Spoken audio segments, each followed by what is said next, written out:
오늘 함께 은혜 나누실 말씀은 로마서 5장입니다. 5장 1절부터 4절 말씀. 그러므로 우리가 믿음으로 의롭다 하심을 얻었은즉 우리 주 예수 그리스도로 말미암아 하나님으로 더불어 화평을 누리자.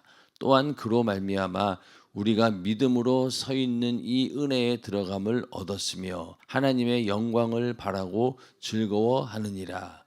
다만 이뿐 아니라 우리가 환난 중에도 즐거워하나니 이는 환난은 인내를, 인내는 연단을, 연단은 소망을 이루는 줄 알미로다. 아멘. 오늘은 로마서 5장 1절부터 4절 말씀을 중심으로 하나님으로 더불어 화평을 누리자라는 제목으로 로마서 강의 35번째 시간이 되겠습니다. 우리가 하나님 말씀을 듣고 신앙생활을 하면서 하나님 말씀이 이러이러하니 하지 말아라 이런 얘기를 사실은 굉장히 많이 듣죠. 하지 말아야 된다, 하지 말아야 된다. 이런 것들은 굉장히 익숙해져 있고 또 나름대로 하지 말라고 하는 경계선이 분명하기 때문에 이건 내가 절대로 하면 안 되는구나 라고 딱 이렇게 지킬 수가 있는데, 어려운 건 뭐냐면요, 화평을 누리자라고 하는 누리는 거는 이게 쉽지 않아요. 그렇죠. 우리가 뭐 하지 말라 이런 것들은 잘 순종하고 잘 지킬 수 있는데, 우리 보고 화평을 누리라 이렇게 얘기하니까 굉장히 좀 막연하고, 누리는 게 어디까지지? 예를 들면은 자유를 누리십시오, 예수 안에서 참된 자유를 누리세요, 이렇게 얘기하면은 이 자유를 누린다는 게 과연 뭘까? 그러다 보니까 자유를 누린다고 누렸는데 막상 육신의 방종함을 쫓는 그런 경우도 있고, 그러다 보니까 이 누린다라고 하는 것이 우리에게는 익숙하지가 않습니다. 그런데 오늘 말씀처럼 너희가 하나님으로 더불어 화평을 누리자 이렇게 말씀하고 있는데, 이거는 앞으로 누리세요 이런 얘기가 아니라 지금부터 누리고 있다는 거예요. 현재형이거든요. 그런데 화평을 누리고 있나? 화평을 내가 지금 누리고 있나? 이렇게 의문을 가질 정도로 누린다라고 하는 것이 굉장히 더 힘들어요. 자유를 누리는 것이.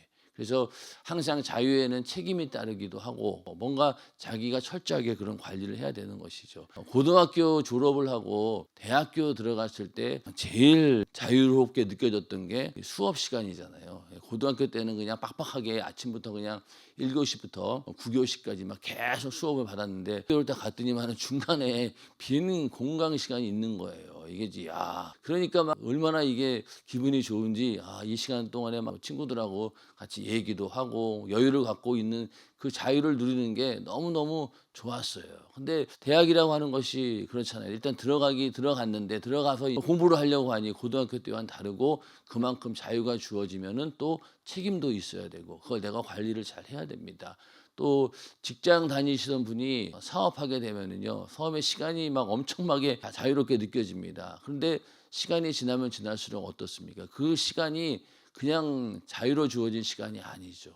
사업하시는 분들은 어떻게든 좋은 결과를 내서 자기도 먹고 살아야 되고 또 고용한 사람들도 먹여 살려야 되기 때문에 그만한 책임이 나중에 뒤따르니까, 이거는 자유라고 하지만은 거기에는 엄청나게 더 큰 책임이 뒤따르기 때문에 더 부담스러운 겁니다. 그런 것처럼 우리도 하나님으로 더불어 화평을 누리자라고 했을 때 내가 받은 그 은혜와 사랑이 얼마나 큰 것인지 우리가 알아야 되는데, 이 오늘 우리가 믿음으로 의롭다 하심을 얻었은지, 그러니까 우리가 지금까지 1장부터 4장까지 해서 4장에서 주로 했던 얘기들이 이제 칭의의 결과, 우리가 어떻게 칭의를 받게 되었는가, 하나님으로부터 의롭게 되었다라고 하는 것이 어떤 것인가에 대해서 1장부터 4장까지 쭉 그 얘기를 해왔고, 4장에 가서는 또 아브라함이라고 하는 그런 성경의 인물을 통해서 믿음으로 의롭게 함을 얻었다라는 이야기를 하면서, 칭의, 하나님께서 우리를 의롭게 여기신 그것을 믿는 것이 얼마나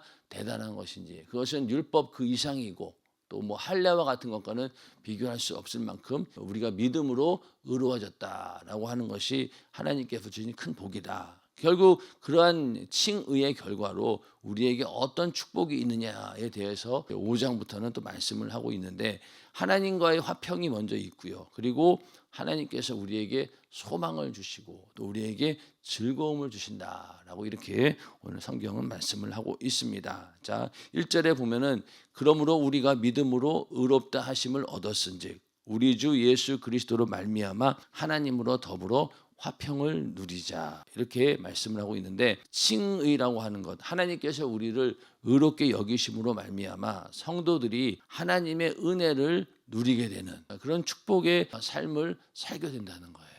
여러분들 과연 하나님으로 더불어 화평을 누리고 그 은혜를 누리고 있나요? 누리고 있습니다. 우리는 누리고 있죠. 이렇게 와서 예배드리는 것 자체도 하나님께서 우리에게 주신 은혜를 누리는 것이고, 또 우리가 하나님과 화평하지 않았으면 하나님을 아버지라고 부를 수도 없겠죠. 그리고 기도도 할 수 없습니다. 기도 응답이 웬 말입니까? 그냥 그 앞에서 우리는 죽어 마땅한 죄인이었는데, 그런데 이제 우리는 하나님을 아버지라고 부르면서 또 기도할 때 우리가 얼마나 당당하게 기도합니까? 자식들이 아버지에게 요구하는 것처럼 우리도 아주 당당하게 하나님께 요구하는 그런 복을 받은 자들입니다. 그 자체가 우리가 이미 은혜를 누리고 있다는 것이죠. 우리가 하나님으로 더불어 화평을 누리게 되는데, 그것은 뭘로 말미암느냐? 바로 우리 주 예수 그리스도로 말미암아.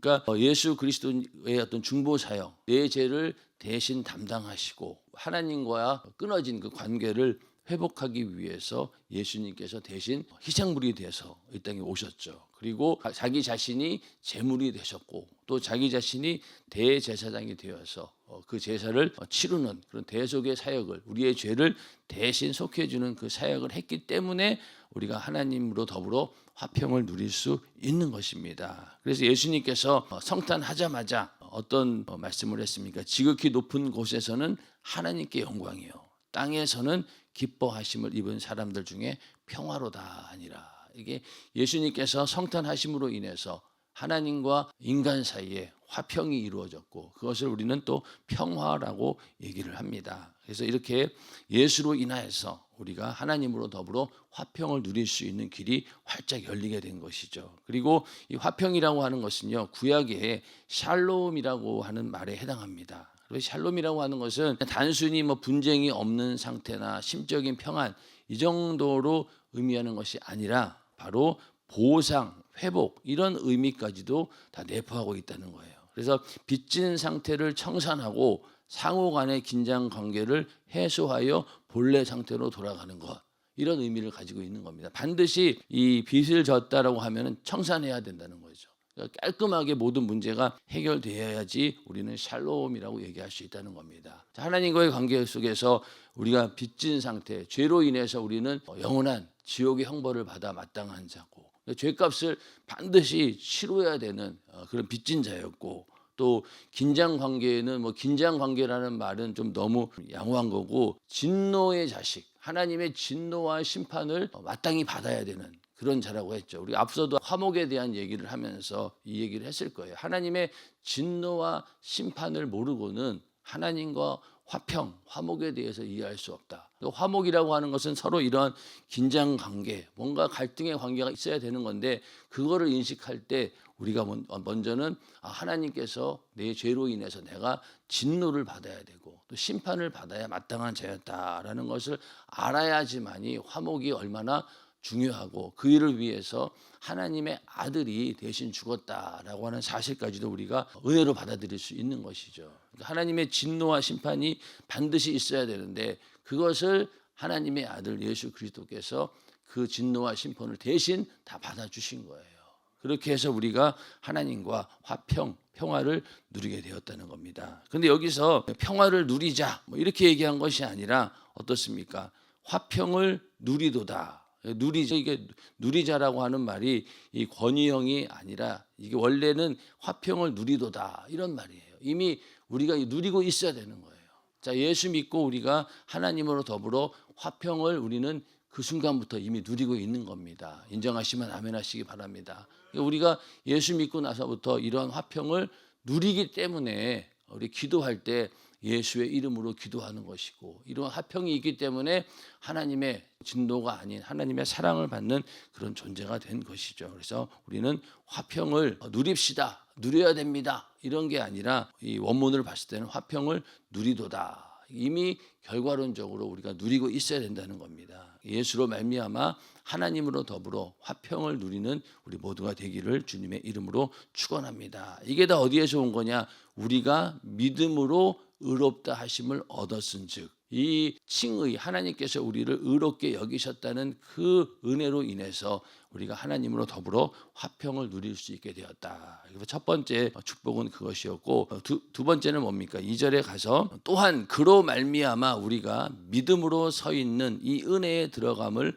얻었으며 하나님의 영광을 바라고 즐거워하느니라. 자, 여기도 보면은 하나님의 영광을 바라고 즐거워하느니라 이렇게 말씀하고 있어요. 아까도 화평을 누린다고 했는데, 여러분 과연 우리가 신앙생활 하면서 즐거워하고 있습니까? 즐거워하고 있습니까? 즐거워하는 경우도 있지만은 즐거워하지 않는 경우도 있어요. 중고등부 학생들 예배하는 자리에 나는 이제 주일날 한 번만 예배 드리면 되는데 왜 주일 하부 예배까지 데려와서 나를 괴롭게 하냐고 울고 막 그러더라고요. 그런 거 보면은 과연 하나님을 예배 드리는 것 자체가 하나님께 영광 올려드리는 것이고 정말로 즐거워해야 될 일인데 왜 우리에게는 막 그렇게 그 아이가 오죽하면은 막 눈물을 흘리면서 원통해 하냐는 거예요. 그거 보면은 우리 속에도 그런 마음이 있다는 거죠. 만약에 모든 사람들이 하나님께 영광 올려드리는 것, 예배하는 것이 즐거운 일이라고 하면은 정말 매일매일 모여도 좋아야 되잖아요. 근데 우리도 어떨 때는 육신을 입고 있는지라 가기 싫을 때도 있고, 예배에 가서 또 어떨 때 은혜 받지 못하고 그러면은 내가 괜히 왔나 이런 마음도 들고. 그런데 하나님 말씀대로 한다라고 하면 예배는 하나님과의 만남인데 그 만남 자체가 즐거워야 되는 거 아닙니까? 근데 우리는 즐거워하지 않아요. 하나님께 영광 올려드리라는 것은 바로 어떤 의미냐면은 하나님을 하나님 되게 하는 것, 또 하나님께 속한 모든 것이 그 영광 속에 함축되어 있는데 하나님을 하나님 되게 하는 것이고, 우리가 하나님으로 인해서 즐거워하는 것, 이게 영광이에요. 그리고 또 하나님은 또 우리를 보고 즐거워하시는 거죠. 이게 영광인데 우리는 하나님께 영광 올려드립니다 라고 해놓고도 전혀 우리의 마음은 즐겁지가 않아요. 억지로 그냥 형식적으로 내가 어떤 직분을 맡았으니까 그냥 가야지, 이런 마음을 가지고 우리는 예배 드릴 때가 너무나 많이 있다는 겁니다. 그래서 우리가 하나님의 영광을 바라고 즐거워한다라고 하는 그 말을 우리가 잘 신비에 새기고 항상 우리 안에 즐거움과 기쁨이 넘쳐나야 되는 것이죠. 그러다 보면은 예수 믿는 사람들은 얼굴 표정부터가 굉장히 밝을 수밖에 없고, 하나님의 영광이 있고 우리가 그걸로 인해 즐거워한다라고 하면은 그런 게 표면적으로 나타나야 되는 것이죠. 그런데 반대로 그렇지 않다라고 하면은 과연 우리 안에 하나님의 영광을 바라고 즐거워하는 그런 마음이 있냐는 거죠. 그걸 우리가 잘 살펴봐야 된다는 겁니다. 그래서 우리가 그리스도를 믿음으로 이제 이런 은총을 누리게 되었는데, 또한 그로 말미암아 우리가 믿음으로 서 있는, 우리가 믿음으로 서 있다는 거예요. 서 있는, 이것도 현재 상태죠. 자, 우리가 믿음으로 서 있다라고 하는 말은요, 하나님으로부터 의롭다 하심을 받은 우리의 신분을 말하는 거예요. 자, 이미 우리가 믿음으로 서 있다라고 하는 것은요, 하나님의 자녀라고 하는 신분을 얻었기 때문에 그 자리에 서 있는 거예요. 맞습니까? 절대로 이건 변하지 않는다는 거예요. 자, 탕자의 비유를 봤을 때 탕자가 아버지의 재산을, 자기의 몫을 가지고 세상으로 나갔어요. 허랑방탕했습니다. 그런다고 해서 그 탕자의 아들로서의 지위가 변했습니까? 아버지 입장에서는 한 번도 변한 적이 없어요. 그는 여전히 자기 아들입니다. 돌아오기를 끝까지 기다리죠. 그랬더니 이제 돌아왔어요. 와가지고 제일 먼저 한 일이 뭡니까? 그 아들로서의 지위를 다시 다 회복시켜주고, 너는 지금까지 변하지 않는 나의 아들이었다. 죽은 아들이 살았다 왔으니 잔치 벌이는 거 마땅하지 않겠느냐. 이렇게 아버지는 기다렸다는 거예요. 그런 것처럼 하나님과 우리의 관계 속에서도 하나님께서 우리를 의롭게 여기시고 하나님의 자녀 삼았어요. 근데 그 자녀 삼기 위해서 어떤 일을 하셨습니까? 자기 아들을 대신 죽여서 우리를 살리고 우리를 하나님의 자녀 삼아 주셨잖아요. 그때부터 우리의 신분은 변하지 않아요. 그게 바로 믿음으로 서 있다라는 말이에요. 우리는 그 안에 속해 있는 거예요. 우리가 예수 믿고 나서 하나님의 자녀가 되었다라고 하는 이렇게 믿음으로 우리가 견고히 온전히 확고하게 서 있어야 돼요. 먼저는 내가 하나님의 자녀다라고 하는 나의 신분은 절대로 변하지 않는다라고 하는 그런 믿음을 가지고 우리가 굳건하게 서 있어야 된다는 거예요. 자, 그렇게 서 있는데 우리가 일단 신앙생활을 하다 보면 어떻습니까? 또 죄의 유혹에 넘어져 가지고 이렇게 죄를 질 때가 있잖아요. 자, 그러면 내가 어쩔 수 없이 죄를 지었다 칩시다. 그러면 그 순간, 죄를 짓는 순간 우리의 신분이 바뀌나요? 그 순간 하나님의 자녀로서의 신분이 박탈돼 버리고 그냥 다시 또 마귀의 자녀로 확 돌아가나요? 물론 마귀에게 속해요. 죄를 짓는 자는. 그러니까 전쟁에 비유하면은 포로로 잡혀갈 수도 있어요. 그렇지만은 그 신분은 변하지 않습니다. 대한민국 군인이라고 하면은 포로로 잡혀가도 거기 가서도 대한민국 군인인 거예요. 내가 변절하지 않으면은. 그렇지 않습니까? 물론 신앙생활을 잘하고 내가 하나님 말씀대로 살고 그럴 때야 하나님 자녀라고 자부심을 가지겠지만은 반대의 경우로 생각해 보셔야 된다는 거예요. 우리가 연약해서 넘어지고 또 하나님 보시기에 또 내가 보기에도 말씀대로 살지 못하고 그럴 때 과연 나는 어디에 서 있냐는 거예요. 어디에 서 있습니까? 그 순간 내가 빠져나와서 마귀 편에 서 있는 겁니까? 그러면은 하나님께서 베푸신 그 은혜가 너무나 값싸고 참 너무나 연약하잖아요. 근데 우리는 믿음으로 서 있다는 거예요. 이건 변하지 않는다는 거예요. 그러니까 만약에 우리가 죄 가운데 있고 그리고 그 가운데서 나의 연약함을 발견하고 그런다 할지라도 거기서 빨리 돌이켜서 원래의 신분으로 우리는 돌아와야 되는 거예요. 돌아온다는 의미가 서 있는 상태에서 이걸 더 쫓아내버려야 된다는 거죠. 근데 우리의 이 신분은 절대로 변하지 않는다는 거예요. 이걸 우리가 정확히 인식하셔야 돼요. 안 그러면요, 죄에서 빠져나올 길 없습니다. 맞습니까? 우리가 하나님께서 나를 의롭게 여기셨다라고 하는 그 칭의라고 하는 그 은혜가 얼마나 대단한 거냐면은 죄 가운데 있다가도 회개하고 나올 수 있는 권리가 어디에 있는 거예요? 하나님께서 나를 의롭게 여기셨고 나를 하나님의 자녀 삼아 주었다는 그 하나님께서 나를 의롭게 여기신 것 때문에 죄에서 나올 수 있는 겁니다. 그렇지 않습니까? 그러니 우리가 믿음으로 서 있어야 된다는 것이 굉장히 중요한 거예요. 이거 버리면 안 돼요. 근데 우리는 너무나 쉽게 하나님의 사랑에서 나를 끊어놓으려고 합니다. 하나님은 끊지 않으셨는데 나만 끊지 않으면 되는 거예요. 끝까지 붙드셔야 돼요. 어떠한 일이 있어도. 여러분들이 신앙생활 잘할 때는 모르겠지만은 그렇지 않고 뭐 사망의 음침한 골짜기를 지나가는 그런 일이 있다 하더라도 끝까지 나는 하나님의 자녀로서 나의 신분은 변하지 않는다라고 하는 믿음으로 서 있어야지만이 이겨낼 수 있다는 거예요. 안 그러내면 못 이겨내요. 그렇지 않습니까? 회개라고 하는 게 죄를 지었기 때문에 회개가 가능한 것이 죄 없는 사람이 회개가 뭔 필요하겠어요. 회개할 수 있다라고 하는 것은요, 내 신분은 변하지 않는다는 거예요. 그렇다고 해서 우리가 일부러 죄를 짓고 방종하라는 얘기는 아닙니다. 그러나 언제든지 우리는 죄에서 나올 수 있는 이런 신분이 있기 때문에 이 믿음으로 견고히 서 있기 때문에 절대로 약한 마귀가 함부로 우리를 다시 자녀의 권세를 빼앗아 갈 수는 없다는 거예요.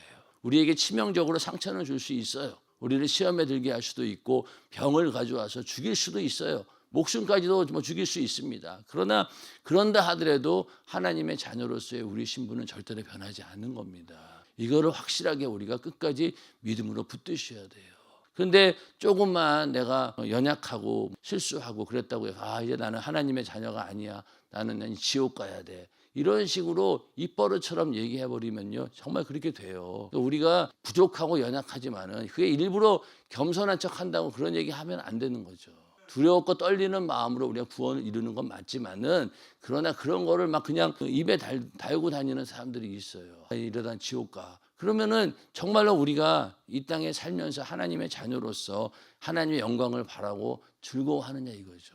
하나님으로부터 그 이루어진 평화를 화평을 누리고 있느냐는 거. 못 누리고 있는 거잖아요. 그렇지 않습니까? 은혜라고 하는 것은 값없이 주어진 것이고 나의 노력과는 전혀 상관없이 하나님이 주신 선물이에요. 그러니까 그 나를 의롭게 하시는 건요, 다른 방법이 없습니다. 회개, 예수의 피의 공로로 죄를 지었으면 회개하면 되는 건데 그 놀라운 축복을 우리는 잊어버리고 자기 스스로 그냥 나는 망했어. 이왕 버린 거 이제 나는 멋대로 살아야 돼. 이렇게 자기 자신을 비하시킨다라고 하면은 하나님께서 자기 아들을 죽인 대가가 그거밖에 안 됩니까? 아니잖아요. 절대 하나님은 포기하지 않으셔요. 포기하지 않으십니다. 여러분들 예수 믿는데 몇 년 걸리셨어요? 저는 24년 걸렸어요. 24년 동안 하나님께서 기다려 주셨어요. 나중에 뭐 50세에 믿으신 분들은 50년 기다리신 거고 그렇게 기다리셨잖아요. 그러면은 그렇게 끝까지 포기하지 않고 우리를 사랑으로 붙드시는 분이 하나님이신데 우리는 조금만 무슨 일만 생겨도 그걸 휙휙 버려버리면은 그게 과연 은혜 입은 자라는 거죠. 아니라는 겁니다. 그래서 우리가 믿음으로 서 있다. 그 칭의로 말미암아 우리가 믿음으로 서 있다는 거예요. 그리고 이 은혜에 들어감을 얻었으며 은혜에 들어갈 수 있는 길이 열렸는데 이 들어가다라고 하는 말은요 하나님께 나아간다는 말이에요. 이는 저로 말미암아 우리 둘이 한 성령 안에서 아버지께 나아감을 얻게 하려 하심이라. 하나님께 나갈 수 있는 그런 길이 열린 거예요. 그 전까지는 감히 하나님께 갈 수 있는 입장이 아니었잖아요. 근데 이제는 우리가 예수의 피로 죄사함 받고 하나님 앞에 의롭다함을 얻었기 때문에 당당히 아버지께 나아간다는 거예요. 에베소서 3장 12절에도 우리가 그 안에서 그를 믿음으로 말미암아 담대함과 하나님께 당당히 나아감을 얻느니라. 같은 이야기죠. 여기는 담대함과 당당하게 나간다는 거예요. 이게 바로 우리에게 주신 복입니다.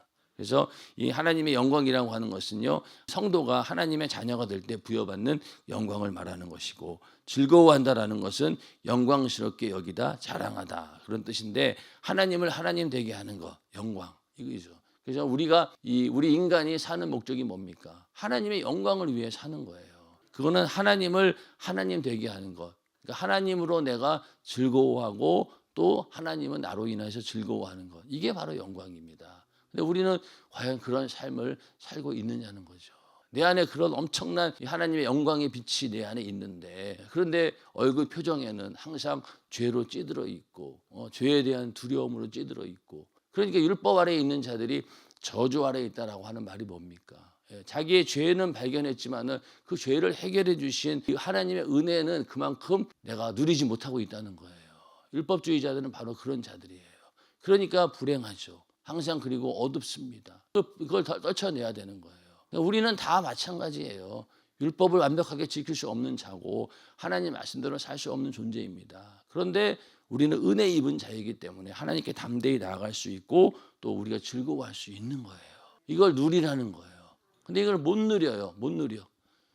우리가 돈도 써본 사람이 쓴다고 평생 그렇게 아끼고 살던 사람 주고 어느 날 갑자기 돈 주거나 백화점 가서 마음껏 사갖고 오세요. 그러면 뭘 사야 되나 한참 고민하다가 결국은 아무것도 못 사고 돌아오는 경우 있지 않습니까? 그런 것처럼 누리라고 했는데도 못 누려요. 이건 절대 방종을 얘기하는 게 아닙니다. 내가 그런 믿음 안에 서 있다라는 것을 알고 은혜 안에 내가 들어가 있다는 것을 알아야지만이 즐거워할 수 있다는 거죠.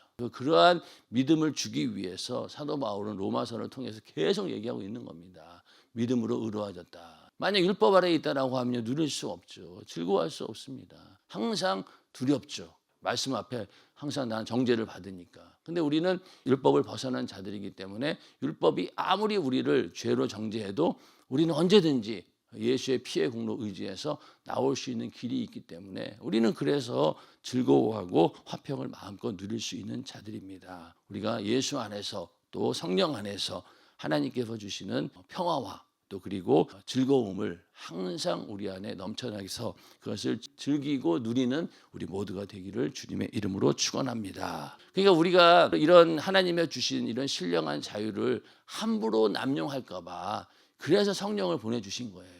성령이 아니면은 우리는 아마 또 방종할 겁니다. 주어진 이 자유를 또 육신의 기회로 쓸 수밖에 없어요. 근데 우리 안에 성령이 임하는 순간 어때요? 그때부터 우리는 진정한 은혜 안에서 자유를 누릴 수 있도록 성령께서 계속 우리를 컨트롤해 주시잖아요.